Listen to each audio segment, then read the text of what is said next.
when you wake up the whole neighborhood at 7 a.m. But I want a coffee, so I'm going to go get me a coffee. And I want to drive my truck, so I'm going to drive my truck. There can't be two Alpha Titans. Who bows to who? Kong bows to no one. The world needs Kong.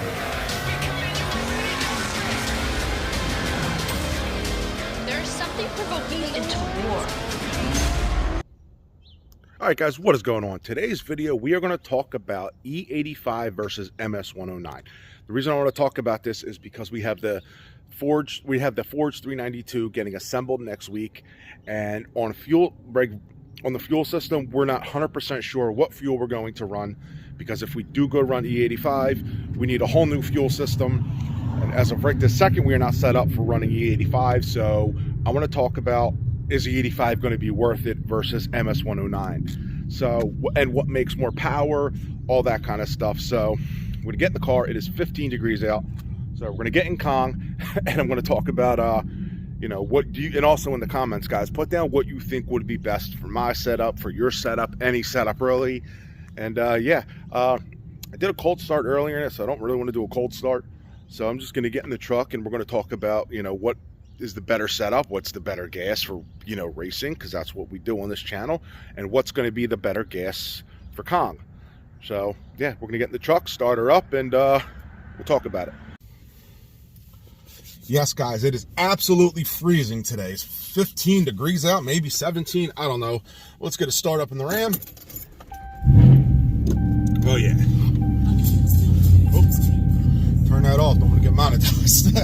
For music being on, I realized I had to do loud. Huh. Yes, it is cold out. Truck's running great, by the way. Starts up, as you can see, starts up 15 degrees out, no problem. E85, that's not happening. So that's what we're going to be talking about today, guys. E85 versus race gas. For me, MS109, that is what I like. That is what I ran in this truck. Stock bottom end 5.7. And it picked up over my 93 tune a significant amount of power on the same amount of boost. Everything was changed, except for, you know, the air fuel ratio. Obviously, Jay had to adjust. We had to do a lot of tuning adjustments for that compared to the 93, because obviously it's oxygenated, so it's going to be completely different than your pump gas 93. And, you know, timing, obviously he can add a good amount more timing compared to my 93 tune. Now, what I always tell people, like, my 93 tune is not that good. Jay had my 93 tune turned down because I am a little bit higher compression, stock bottom end 5.7. Like, I have my heads ported and milled, so I think the compression is pushing up around the 11-ish right now. So on 93, Jay does not want to blow the motor up. We're running 8.5 pounds of boost, and in this cold weather, it pushes to about 9 with the colder weather. So, MS109, E85. I know most boosted guys swear on E85. They love it. And I know the /1 reason they go to it is because of price. Especially nowadays, the price of it is, I think, in the twos still. It's $2 a gallon and stuff. That would be my only /1 reason for getting E85 over MS109. That would as of right now, that would be it. Now power-wise, what makes more power? I really don't know. I don't know what you can put more timing in. I don't know. I'm not a tuner.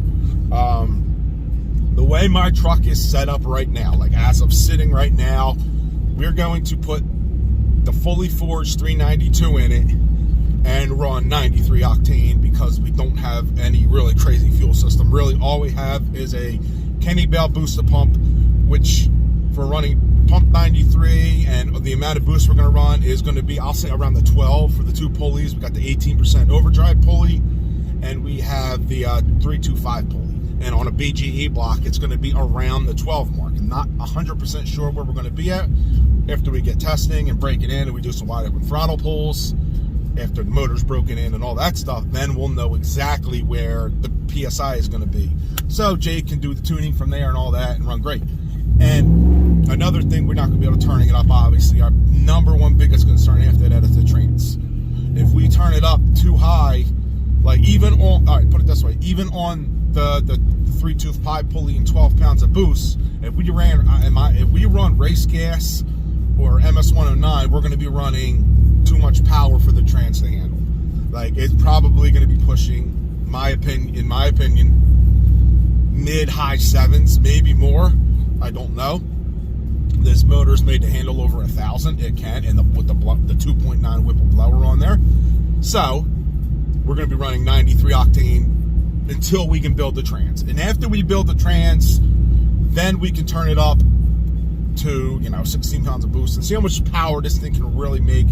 But the gas is what I don't know. Right now, I am more towards MS109 over anything and regular gas.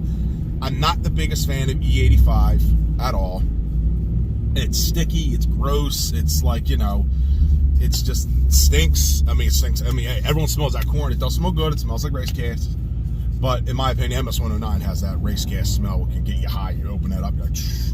I still love pouring MS109 into the tank this past season and a half for my Ram. And we just ran so much faster on MS109. We did an 11.2 at 120, was our best. In great weather, we did it in amazing weather. So with the new motor, we went lower compression, 9.5 to 1. Compressions, I did that so we can run a good amount of power on pump gas. I don't want this just to be a track-only truck with 14 super high compression and has to run race gas E85 all the time. I don't want that.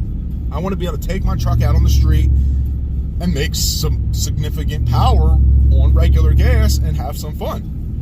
Because my buddies, they all got Mustangs and boosted F-150s, got a 1100 horsepower F-150. So yeah, we like to have some fun, and we go places, we do events together and stuff. And I'm running to the end of this turn, so you're gonna be seeing me turn around.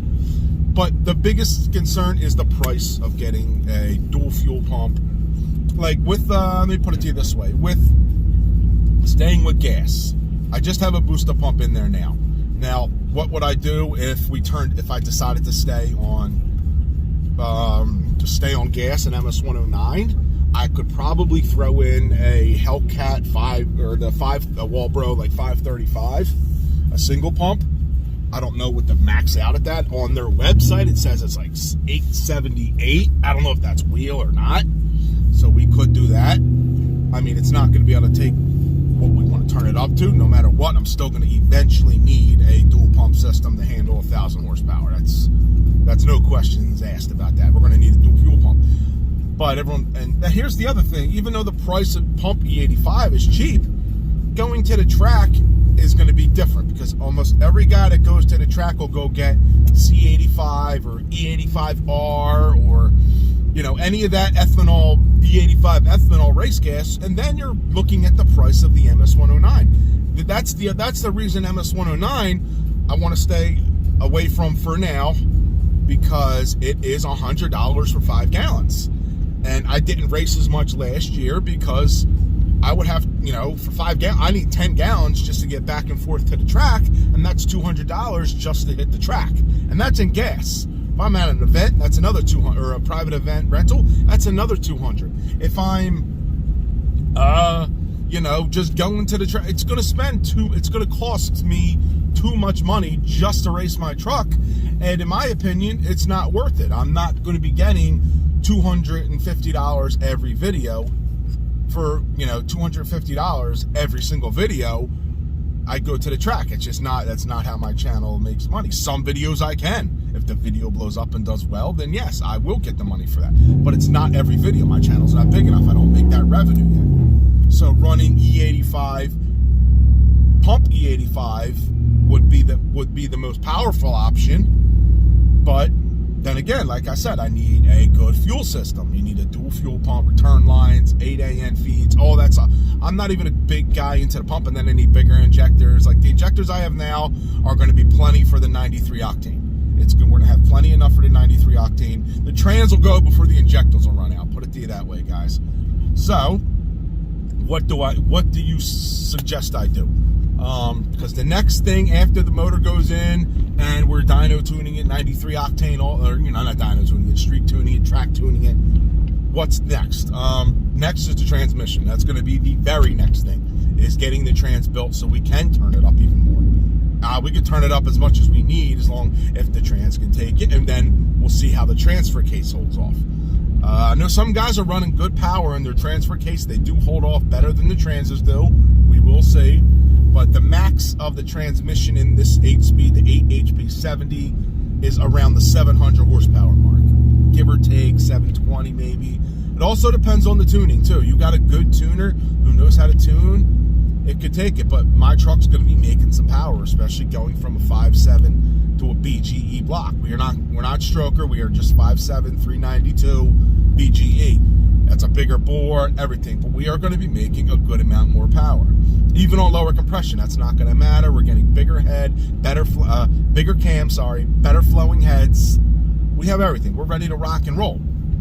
And eventually, I am going to be getting the 3-liter Whipple when it comes out. Whenever, talk to my man Nick over at Whipple, and we'll figure that out when that time is ready. So, what do I do for a fuel system for us? No matter what, like I said, we're going to eventually need a fuel system.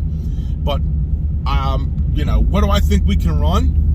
Considering, I've even asked Jay and everyone else, and I think we can run mid-10s on pump gas, no problem. I've seen Trackhawks with minimal mods run 10.5, 10.6, some 10.4s, 10.7s, all in that range with just really injectors, a tune, and really injectors and tuning, and something else, I can't think of it real quick, but that's really what it is. Injectors and, pulley, injectors, tune, and pulley. They're already running mid to low 10s. Now, a stock Hellcat versus what this thing runs, I am a little bit faster than a stock Hellcat at the track, fully prepped MS109. My best is 11.2. Most best stock Trackhawks are around the 11.4, 11.5s in the same weather. So I am a little bit faster, but I'm going to be getting even faster. So I think 10.5 is easily doable. Also considering that I take my interior out, tailgate, so I do cut some weight. Because right now, my truck weighs a little bit more than a stock Trackhawk. When I take everything out, I am lighter than a stock Trackhawk. We lose about 400 pounds. So, what's the next step? Trans and the fuel system. Motor is getting assembled next week. Talk to Steve. Yes, we have the timing chain, guys. We do have that. And we have the tension, the bolts. We have everything we need right now to get the motor up and running. Yes, I'm back in my house, and it's just, I'm very excited about it. I can't wait. I've been extremely excited about this, and it's just been, right now, it's just been very cold, so, getting home at 5 o'clock and then working, I can't really get videos out for you guys, and in this freezing cold temperature, it is also not easy to make videos, to go stand out in the cold and do it, but I want to get back to the action content, the racing, the installing, the tuning. We got a lot of good stuff to go over, a lot of good stuff, but that all starts next week. So this video here is just like, what can we run for gas-wise? Put your comments down. I know Rick Tapp from Tap Performance is making a great fuel system for the Ram for a great price. I've been looking into that. I haven't really fully went into that, but that would be perfect. And it can run E85, MS, whatever I need. That'll be able to handle. And I'm in talks with getting a transmission built already, so yeah, that's coming soon. Don't worry, we're not there yet, but we're in talks about it. It may happen sooner. I don't know. My main goal: get the motor in, get it tuned, get it, break in the motor, get the motor in, break it in, get it tuned, do our tuning, and then we get the track, get our track tuning going. Me and Jay, man, we're gonna make this thing move. We're gonna make this thing move. My goal: fastest 4-door 4th gen Ram. Eventually, transmission, fastest, once this thing is 100% done and ready to go to the track, fastest 4-door Ram, period. That's my goal. Can it happen? Yes. It's going to happen. Who knows? Would I love it to happen? Of course. Everything different, comes into play and stuff, because last year I always wanted to run faster and faster. My goal with the blower on the stock motor was an 11.3. I ran a 12.2 NA and I went to an 11.3. Yes, I do believe my NA time, we could have got that 11. We never ran race gas. We never ran in good weather. We ran in 2000 DA, and we only ran 93 octane. And I was watching, and we didn't prep as much as half the other guys prep. We're much heavier, and we did a 12.2, and they had bigger cams. So I had the disadvantage on everything. But that's over with now. I don't care about that. Stuart, my man's holding that record. He actually beat my 11.2. He beat 11.280. I did 11.283. So congrats to him again. I made a video about him. He went from 4-wheel drive to 2-wheel drive in the previous video. So if you guys want to check that out and how to do that, check that video out. But yeah, that's what I'm talking about, guys. And the 93 is just the reason I like 93. I can run it anywhere. I can find it anywhere. If I'm on the road, I want to take my truck for a good drive, go see someone, whatever, or you know, take it to an event. 93 is everywhere. That's what I want to do with that. E85 is not. Can I get it around here? Yes, but I got to travel to get it. I got to go further. I got to go Mighty Joe's. I got to go. There's one on Route 130 somewhere that has it. But like I said, the cold starts. Sometimes it doesn't start upright. Sometimes it does. I don't know. We're not going to E85 yet. I still love 93 and MS109. Like I said, down the road, what's going to make more power is most likely what I'm going to be going with. So put it in the comments. Let me know what you guys think. And hope you enjoy your weekend. And I'll see you guys soon, because next weekend we are doing a long block assembly. I'm going to try to get a video during the week for you guys. Maybe some action content. We'll hit up my man Stang Mode and see if we can get something going, having a little fun or something like that. We'll see. But I hope you guys enjoyed the video. Leave your comments, subscribe, and talk to you on the next one. Peace.